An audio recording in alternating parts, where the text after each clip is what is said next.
we don't stick on healthy cooking methods. அதுதான் main reason. மீட்டை சாப்பிட்றோங்கிற பர்பஸே போயிடும். நம்ம பாடியில் போடுற வெயிட் இதில் தான் ஃபஸ்ட்டு டெபாசிட் ஆகும். ஸோ முடிஞ்ச அளவுக்கு ஒயிட் மீட் அப்படின்னு பார்த்தீங்கன்னா பிஎம்ஆர் அப்படின்னு சொல்லுவாங்க. எல்லாருக்கும் பிஎம்ஐ தெரியும்.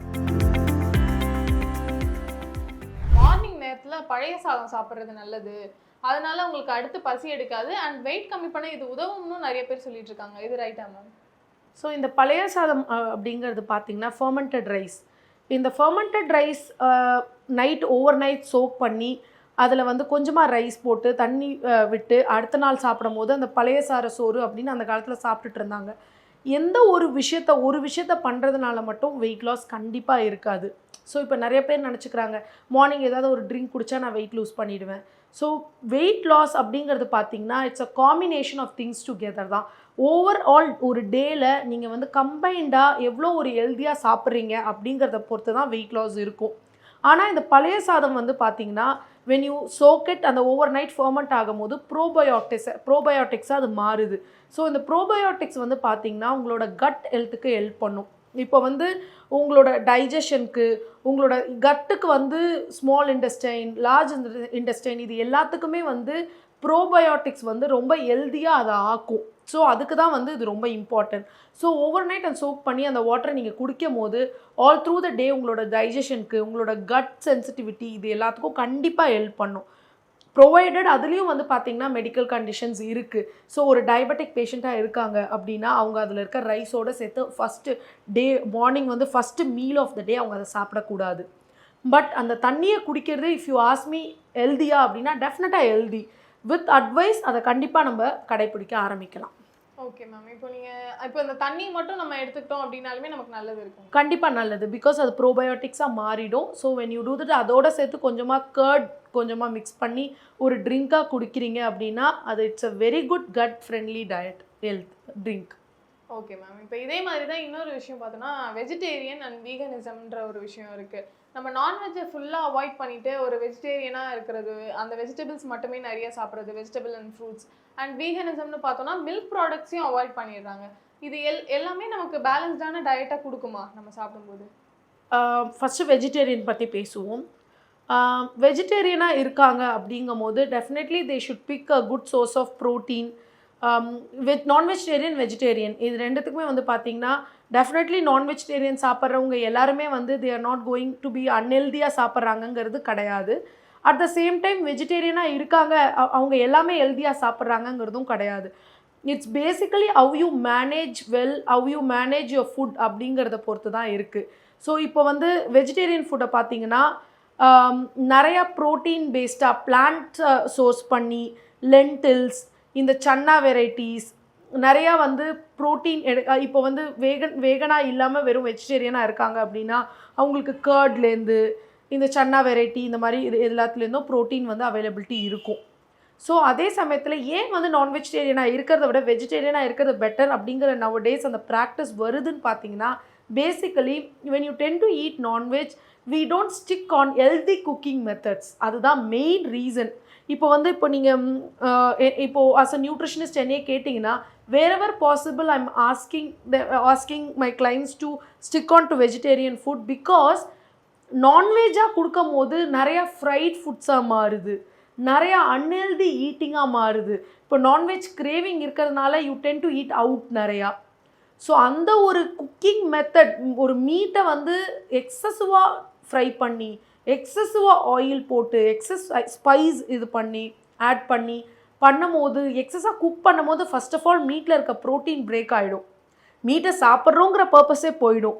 இன்னும் எக்ஸசிவாக ஃப்ரையெல்லாம் பண்ணும்போது யுவர் ஃபேட் அன்சாச்சுரேட்டட் ஃபேட்டாக மாறிடும். ஸோ இதெல்லாம் அவாய்ட் பண்ணுறதுக்காக we generally say more of vegetables, more of fruits will help, and being a vegetarian is a good option. But being a non-veg on a healthier proper way of cooking meat, portion size control இதெல்லாம் பண்ணுறாங்க அப்படின்னா nothing wrong to be a non-vegetarian. Okay ma'am. இப்போ ஜென்ரலாக எந்த அளவுக்கு non veg எடுத்துக்கலாம், நீங்கள் எந்த நான்வெஜ் ஐட்டம் ப்ரிஃபர் பண்ணுவீங்க அண்ட் எந்த மாதிரி அதை குக் பண்ணி எடுத்துக்கிறது நல்லது மேம்? நான்வெஜ் பொறுத்த வரைக்கும் இட் டிபெண்ட்ஸ் ஆன் எவ்ரிபடிஸ் பாடிமா. இப்போது நீங்கள் வந்து பார்த்தீங்கன்னா ஒரு பர்சனோட வெயிட் அவங்களோட கேலரி நீடுக்கு ஏற்ற மாதிரி மினிமம் ஒரு 200 கிராம்ஸ்லேருந்து 250-300 grams depends on the person. அவங்க என்ன இப்போ சில பேர் ஜிம்க்கு போவாங்க, they will need more of protein, அதுக்கு ஏற்ற மாதிரி நான்வெஜ்ஜை எடுத்துக்கிட்டால் பெட்டர். நான்வெஜ் பொறுத்த வரைக்கும் ஒரு கிரேவி ஃபார்ம்லேயோ ஒரு இப்போ நீங்கள் நான்வெஜ்ஜெல்லாம் வந்து நீங்கள் வெரி லிட்டில் ஆயிலில் க்ளோஸ் பண்ணி குக் பண்ணலாம். You can pour little water sprinkle பண்ணி குக் பண்ணலாம். இல்லை நீங்கள் ஃப்ரை மாதிரி பண்ணுறீங்க அப்படின்னா very little butter or very little oil close பண்ணி ஒரு பேனில் குக் பண்ணும் போது எக்ஸசிவ் ஆயில் தேவைப்படாது. ஸோ முடிஞ்ச அளவுக்கு ஒயிட் மீட் அப்படின்னு பார்த்தீங்கன்னா இந்த ஃபிஷ், சிக்கன் இதெல்லாம் வந்து ஒயிட் மீட்டில் வருது. இந்த ரெட் மீட்டை வந்து ரொம்ப ரேர் சர்க்கம்ஸ்டன்சஸில் எடுத்துக்கிட்டு ஒயிட் மீட்டை வந்து ஒரு லிமிட்டடாக அவங்க பாடிக்கு ஏற்ற மாதிரி மினிமல் ஒரு 150-200 கிராம்ஸ் எடுத்துக்கிறோம், வீக்லி ஒன்ஸ் ஆர் ட்வைஸ் எடுத்துக்கிறோம் அப்படிங்கும் போது it is definitely safe to take. Okay ma'am. இப்போ நான்வெஜ் எடுத்துக்கிறதுல ஒரு பயம் எல்லாருக்கும் என்ன இருக்கும்னா ஃபேட் அதிகமாக சேர்ந்துரும் அப்படிங்கிறது. நிறைய பேருக்கு அந்த ஃபேட்டு வயிற்றுலேயே ஒரு தொப்பையாக ஃபார்ம் ஆகி தான் சேருது. அது ஏன் அந்த இடத்துல மட்டும் அதிகமாக சேருது மேம்? ஸோ ஜென்ரலி வந்து நம்ம பாடியில் வந்து பார்த்திங்கன்னா விமனாக இருக்கட்டும் மென்னாக இருக்கட்டும் தெர் ஆர் விசரல் ஃபேட் அப்படின்னு ஒரு பேராமீட்டர் இருக்குது. அப்படின்னா தமிழில் சொல்லணும் அப்படின்னா நம்ம கண்ணுக்கு தென்படுற ஃபேட் விசரல் ஃபேட்னு சொல்லுவாங்க. அப்படின்னா என்னன்னு பார்த்தீங்கன்னா ஒரு பர்சனை பார்க்கும் போதே அவங்களோட தொப்பையாக இருக்கட்டும், அவங்களோட ஆர்ம்ஸ், அவங்களோட ஷோல்டர் இதெல்லாம் தான் டெஃபினட்டாக வெயிட் தெரியும். ஏன் அப்படின்னா நம்ம பாடியில் போடுற வெயிட் இதில் தான் ஃபஸ்ட்டு டெபாசிட் ஆகும். ஸோ அதனால தான் வந்து ஏன் வந்து தொப்பையில் ஃபஸ்ட்டாக இருக்குது, தொப்பையில் மெயினாக வெயிட் கெயின் ஆகுது அப்படின்னா அதுக்கு மெயின் ரீசன் வந்து ஃபிசிக்கல் ஆக்டிவிட்டி. நீங்கள் ரொம்ப நேரம் உட்காந்துக்கிட்டே இருக்கீங்க, உங்களோட ஃபிசிக்கல் ஆக்டிவ்னஸ் வந்து ரொம்ப கம்மியாக இருக்குது. அண்ட் மோரோவர் நிறைய சுகர் ப்ராடக்ட்ஸ், நிறைய வந்து இந்த ஃபேட்டி ஃபுட் சாப்பிடும் போது it gets deposited in the abdomen first. So அதுதான் வந்து அப்டமன் ஃபேட்டாக மாறுது. ஓகே. இப்போ நம்ம உடம்ப மொத்தமாக வெயிட் கம்மி பண்ணால் மட்டும்தான் அந்த பர்டிகுலராக தொப்பையை கம்மி பண்ண முடியுமா, இல்லை அதை மட்டும் கம்மி பண்ணுறதுக்கான டயட் பிளான்ஸ் இருக்காங்க? வெயிட் ஓவராலாக ஃபோக்கஸ் பண்ணி ரெடியூஸ் பண்ணால் தான் அப்டமன் ஃபேட்டும் குறையும். நீங்கள் அப்டமன் ஃபேட்டை மட்டும் ஃபஸ்ட்டு இனிஷியலாக ஃபோக்கஸ் பண்ணி குறைக்க முடியாது.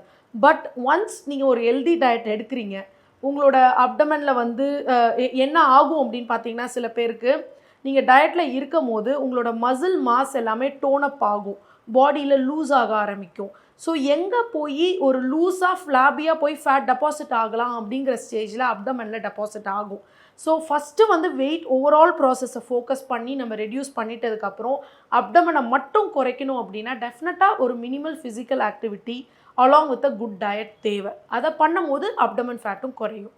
Okay ma'am. இப்போ நிறைய பேருக்கு இருக்கிற சந்தேகம் என்ன இருக்கும்னா, நான் அவ்வளோவா சாப்பிட்றதே கிடையாது ஆனால் எனக்கு வெயிட் போடுது. இன்னொருத்தவங்க பார்த்தீங்கன்னா அவங்க நிறைய சாப்பிட்டு இருப்பாங்க ஆனால் அவங்களுக்கு வெயிட்டே போட மாட்டேங்குது. எதனால் இது ஏற்படுது மேம்? இது ஒரு நல்ல குவெஸ்டின். ஏன்னா நான் ரொம்ப நாளாகவே நிறைய பேர்கிட்ட சொல்லணும்னு நினைப்பேன். அது ஏன் அப்படின்னு பார்த்தீங்கன்னா there is something called as basal metabolic rate, BMR அப்படின்னு சொல்லுவாங்க. எல்லாருக்கும் பிஎம்ஐ தெரியும். பிஎம்ஐனா என்ன சொல்லுவாங்க, என்னோட கரெக்டான ஹைட்டுக்கு வெயிட் நான் இருக்கேன்னா என்னோட பிஎம்ஐ இந்த ஸ்கேலில் இருக்கணும்னு. ஆனால் வெரி இம்பார்ட்டன்ட் திங் நம்ம நோட்டீஸ் பண்ண வேண்டியது பிஎம்ஆர். பேசல் மெட்டபாலிக் ரேட் அப்படின்னா என்னென்னா உங்களோட பாடியோட எனர்ஜி மெட்டபாலிக் ரேட்டை கால்குலேட் பண்ணுறது. ஸோ ஒரு பர்சனோட மெட்டபாலிக் ரேட் ரொம்ப கம்மியாகவும் இருக்கக்கூடாது, ரொம்ப அதிகமாகவும் இருக்கக்கூடாது. ஸோ வெயிட் கெயின் பண்ணுறாங்கல்ல அவங்களுக்கு என்ன ஆகும்னா ரொம்ப அதிகமாக மெட்டபாலிக் ரேட் இருக்கும். ஸோ அதோட யூனிட்ஸும் வந்து பார்த்திங்கன்னா கிலோ கேலரிஸ் தான். ஸோ இந்த மெட்டபாலிக் ரேட் ரொம்ப அதிகமாக இருந்து நம்ம அதை மேட்ச் பண்ணுற மாதிரி கேலரி சாப்பிடல அப்படின்னா நம்மளோட வெயிட் கெயின் ஆகாது.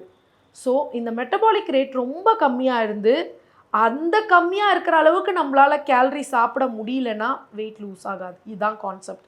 ஸோ சில பேருக்கு வந்து நிறைய சாப்பிட்றாங்க, வெயிட்டே கெயின் ஆகலை அப்படின்னா அவங்களோட பிஎம்ஆர் அதிகமாக இருக்கும். அவங்க அதிகமாக இருக்கிற அளவுக்கு அவங்களால அந்த ஃபுட்டை கோப்பப் பண்ண முடியலையா இருக்கும். ஸோ இதுதான் ரீசன் பிஹைண்ட் இட். ஸோ அது ஒருத்தரோட மெட்டபாலிசம். ஸோ டயட் பொறுத்த வரைக்கும் அதுதான் வி இன்சிஸ்ட். என்ன சொல்லுவோம் அப்படின்னா ஒரு காமனாக கொடுக்குற டயட் சார்ட்டை ஃபாலோ பண்ணாதீங்க, அது உங்கள் பாடிக்கு ஏற்றது கிடையாது. ஆன்லைனில் நீங்கள் போட்டு எடுக்கும் போது உங்களுக்கு ஒரு 100 டயட் சார்ட்ஸ் கிடைக்கும். Everything is available in Google. Nothing is wrong, எல்லாமே இன்ஃபர்மேஷன் கரெக்ட் தான். உங்கள் பாடிக்கு அது சூட் ஆகுமா, கூகுளுக்கு வந்து உங்களோட பாடியோட இது தெரியாது. ஸோ அதுக்கேற்ற மாதிரி நீங்கள் எடுக்கும் போது you will achieve the correct target. Okay ma'am. இப்போ நம்ம எப்படி மெட்டபாலிக் ரேட்டை கால்குலேட் பண்ணணும் அப்படின்றத பற்றி சொல்லியிருக்கிறப்போ நம்ம உடம்புக்கு என்ன நியூட்ரிஷன் பர்டிகுலராக தேவைப்படுது அப்படிங்கிறத நம்ம எப்படி கண்டுபிடிக்க முடியும்? இப்போ வந்து நம்ம பாடிக்கு நியூட்ரிஷன் இப்போது சில டைம் வந்து பாடியில் நம்மளோட கண்ணு பேலாக இருந்தால் நம்மளோட ஹீமோகுளோபின் லெவல்ஸ் வந்து கம்மி அப்படிங்கிறது தெரியும். அதே மாதிரி வந்து பார்த்திங்கன்னா நம்மளோட பாடி ஸ்கின் ட்ரையாக இருக்குது, நம்மளோட ஏர் ட்ரையாக இருக்குது அப்படின்னாலும் விட்டமின் டிஃபிஷியன்சி இருக்கலாம். Vitamin D, vitamin B12 deficiency இருக்கும். இந்த மாதிரி சில சிம்டம்ஸ் வந்து நம்ம பாடியிலேயே தெரியும். இதை தவிர வந்து பார்த்திங்கன்னா இப்போது கரண்ட் சினாரியோவில் நான் ஜென்ரலாக ஐ ஆல்வேஸ் சஜஸ்ட் ஒன்ஸ் நீங்கள் வந்து 25 இயர்ஸ் 26 இயர்ஸ் க்ராஸ் பண்ணாலே ஒரு மாஸ்டர் ஹெல்த் செக்கப் மாதிரி பண்ணிவிட்டு உங்களோட பிளட் பேராமீட்டர்ஸை தெரிஞ்சுக்கிட்டு அதுக்கே ஏற்ற மாதிரி ஃபுட் கண்ட்ரோல் பண்ணுறது, போர்ஷன் சைஸ் பண்ணுறது இட்ஸ் பெட்டர். எல்லா டைமும் நிறைய பேருக்கு வந்து ஃபிசிக்கல் அப்பியரன்ஸில் தெரியறது கிடையாது.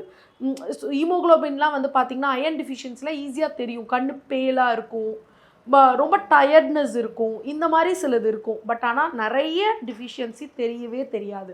ஸோ பிளட் ஒரு செக்கப் ஒரு 25-26 இயர்ஸ் ஆகிடுச்சுன்னா ஒரு செக்கப் பண்ணிவிட்டு அதுக்கேற்ற மாதிரி உங்களுக்கு எந்த நியூட்ரியன் தேவை அப்படின்னு தெரிஞ்சுக்கிட்டு நீங்களாக கூட அதுக்கேற்ற மாதிரி எடுக்கிறது பண்ணலாம்.